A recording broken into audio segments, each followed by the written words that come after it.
everything. So it's pretty sweet. No, that's great. No, that's exactly right. And with the trial advocacy class, part of it is you're learning and doing, but you're watching others do well. And because everybody, there's more than one way to skin a cat, you know. So you can, some folks in different witnesses you have to handle differently. A nice little old lady you have to treat differently than somebody who, you know, a fellow you can be maybe more aggressive with, and kind of you have to then kind of see their demeanor and see what the jury. So you may even have to change, particularly if that nice little old lady's just not telling the truth. You know, you have to gently point out that versus if somebody with a record or something, you can be a little more aggressive with, and the jury will understand that because you know, if they're evasive, particularly. And, you know, so you have to think on your feet. But also be very well prepared, so that so when you know, you can't just have a list of questions and ask them in order. You have to listen to the answers because, you know, ordinarily that's going to clue you into some other questions that you need. Didn't I win that case? I won that case, right? Remember. Which case? That case, I won that case. That's what she thought. It's all you, Paralegals, would that be a good avenue to get in? Paralegals? Yeah. Yes. There's a fair number of paralegals that then go and become attorneys. The thing I tell young people quite often is this: a lot of people do go back to school at different points in their lives, but life does provide windows of opportunity. Right. And those windows close with time and with, you know, when I was in the Army after I graduated, before I went to law school, and after I'd served in the Army, if I had a house full of kids or a couple of kids or whatever, I probably would not have been able to go to law school. And of course, I did have kids in shortly thereafter, so I had a window of time to get it done. And then all of my good intentions would have been pushed to the side as I supported those who were relying on me at that point. So you just have to be mindful that there are many avenues to get there. And no door is ever completely closed, and many people find a way to get it done. But reality is that there are some pathways that you ought to try to kind of get yourself in that time. Just like in school, if you don't take the right courses as a sophomore, then you're spending your junior year taking some of the classes that you should have been taking as a sophomore, and they're just gateway classes that you've got to take to get to the advanced level that you want to do well. So where do you do? I'm trying to develop a clothing line. Okay. And also accessories. Are you in school? Yes. Where do you go to school? School. You also go to school? Are all y'all at Thomasdale? Where? The University of Nebraska-Lincoln. Okay, well you get the farthest travel. It's an online course. So, okay. Yeah. And so, when did you finish high school? Last year. Okay. And where did you go to high school? Rob, you know where Meade High School is, by Fort Meade? Yes. Yeah. I know where Fort Meade is. Yeah, Fort Meade. Okay. So Meade High School. How about you? I go to Thomasdale High School. You're at Thomasdale also. Are all of y'all rising seniors? No. Just Dusty. How about you? I'm in the 9th. You're 9th grade, so you're going to the 10th grade though. Yes, sir. Very good. Okay. So what they're doing here, what are you doing? I'm telling you, I still have a couple questions though. Debate classes. Great classes. Yeah, I took a couple of those. Great classes to take. Forensic, debate, public speaking as a whole. Remember though that not all attorneys are courtroom lawyers. Right, yeah. But just the interaction with people and being able to listen and talk and handle yourself and that sort of thing, and any of those sorts of situations are good practice. Yeah. I mean, if I go to a new courtroom, it's less so now, but if I'm going to be doing something I'm not familiar with, I try to get there early and go stand behind the podium or sit where I'm going to sit, so that when I get ready to do it, it won't be for the first time. Even though in my mind, even though I will not have practiced, I will have felt like I've been there before. And that's just a gimmick that I play. Yeah. But but whatever you've got to do, but you still get very nervous and very uptight, and don't sleep the night before. If you want to do well, I think you'll never stop doing those sorts of things and preparing and preparing and preparing. So. And what kind of books that will teach you,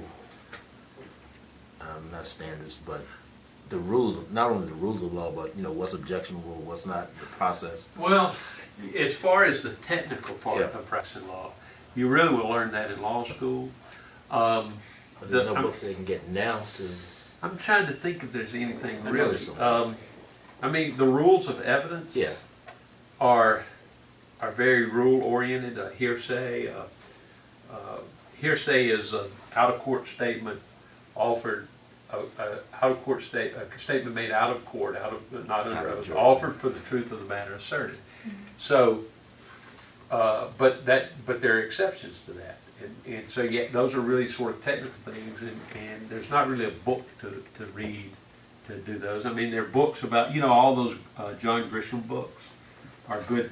He wrote good stories. They're good novels about different situations with lawyers practicing.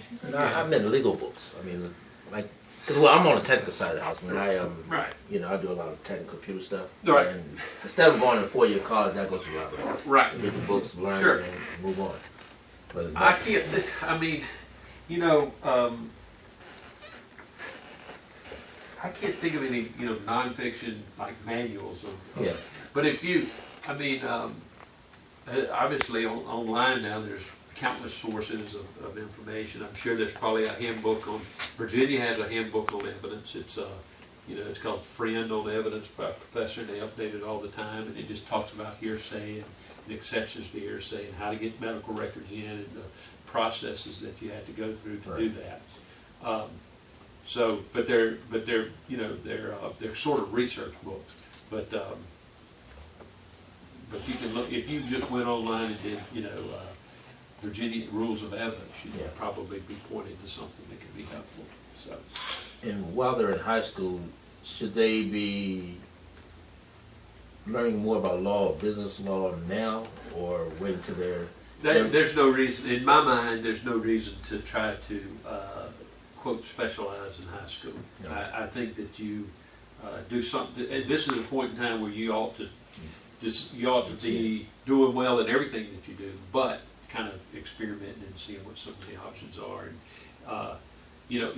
if you're a person that likes science and math, then you can kind of concentrate on that. And if nothing else, you decide, you know what, that's not really what I want to do. But that's part of being a high school student, I think. And a new college student is deciding, sometimes going, golly, I thought this is what I really wanted to do, or this is where I wanted to do it. And you know what, it's not the case. Yeah. So, but anyway. I applied for, I'm on a queue for Chesterfield Technical Center for legal administration. What do you think about that course? I think that's probably, I didn't even think about that, but I know in Henrico at Hermitage Tech Center, there's there's a criminal justice track. There is a kind of a preliminary paralegal track, and those would be great exposure. I mean, I guess wondering, I think I grew up, my dad was an attorney, so I saw it, and that was sort of my exposure to those sorts of things. But I think a paralegal course or a criminal justice course or any of those would be good experience as well. So. Well, one week in this summer, would you like an apprentice? Because I could, I'll be here. I understand.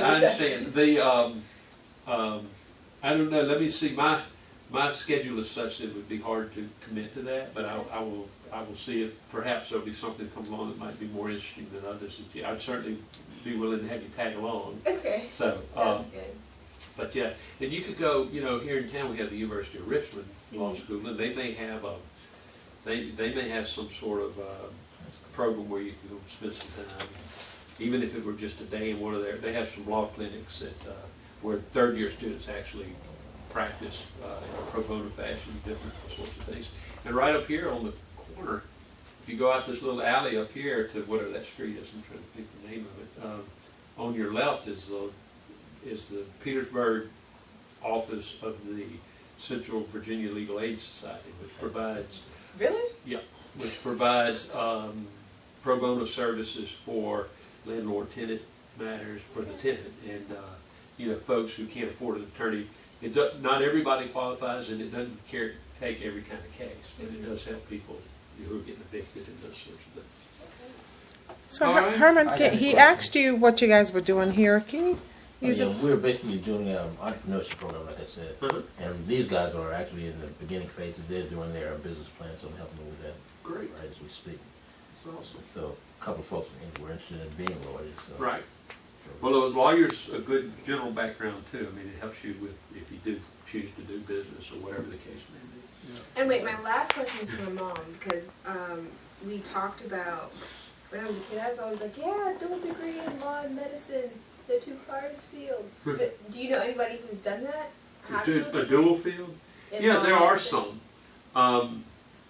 There's one person that advertises in the Virginia Lawyers Weekly who's a MD and a JD, and he does all medical malpractice cases. And, you know, so he's got an advantage over those because of, you know, I had to read it and get somebody to help me read it and understand it and hire experts and so forth. He still can't testify as an expert, but he'll understand it much better, particularly complicated things. Personally, if it had been me, I'd feel like it was a waste of time. It was like the worst of both worlds because I wouldn't be a practicing doctor, which is what I want to do, and I'd be a lawyer, but I would have to go for God knows how many years to be a doctor, you know, and all those sorts of things. I think I would, if it were me, I would pick one or the other. But that's just me. Yeah. I mean, that's not, that's just you ask. On Thursday, starting next Thursday, we'll be having a financial literacy class. We only have space for 10 people, but I think it's open to from 13 and up. Right. So just let you know if you know anyone, first come, first serve. Okay. We'll send out flyers. Trying to think. See, most of my, I live up in Henrico, and I'm on the school board up in Henrico, so I know that's most of the people that I know and stuff. But I'm trying to think who I know down here in Petersburg in their schools or something of that nature that may have some students close by that would be interested. Of course, it is close to Thomasdale and that part of Chesterfield as well, so it's not just, certainly not just. We certainly can do that in schools as well. In fact, that's when we started doing it in Richmond, public schools. Doing the financial literacy component. Well, you know, the General Assembly created a requirement for general. Right. They did. But they keep pushing it off because, frankly, it would eliminate. For example, it probably would eliminate the ability to take an elective because you'd have that elective block would now be used, and all of a sudden people who want to do chorus and band and all those other things that they use for electives right now, which are very meaningful. You know, it's part of the well-rounded person too. Would theater, all of those would kind of fall by the wayside. So what we did in Richmond is did 4-hour courses. We did them like 2 days per class. You know, like Monday and Wednesday, Wednesday session, and you know, it was going into the math portion. Then they moved to the history portion. Right. And then they had outside vendors come in, like some of the banks were doing it. Right. Capital One, I know, put together a program, and I think they do it at Hermitage. So. Virginia Credit Union came, because I was in the U.S. government before my time, before senior, but we were in there, and they were kind of trying to get the seniors, like all the seniors in the class, because I was the only, I was a sophomore. I was the only sophomore in the class, so I didn't really know what was going on, but I think they were talking about more of like establishing credit and financial literacy pretty much in class in U.S. government. So. Right. Well, it's important to learn both sides of the ledger. It's not more people get in trouble by what they spend than by what they make. So I'm sure you didn't come in today to do with us tonight, but we sure appreciate it. No, I'm glad to be here. I can spend the rest of the evening, but I know y'all have a question. Oh, okay. Appreciate it. My question was, what classes would you recommend someone take on their quest to become a lawyer? At the high school level or throughout? Throughout. Okay. The most important thing, as I said before, is do well in whatever you're taking. Take things that you're interested in high school, and that are challenging to you. And then once you get to college, you really can take any track you want. But if you really want to become an attorney, then take classes that involve a lot of writing, speaking, kind of your liberal arts sorts of classes, lots of English. So. The same sorts of classes I think that kind of help you do well on the verbal and written parts of SAT and ACT programs. So you would recommend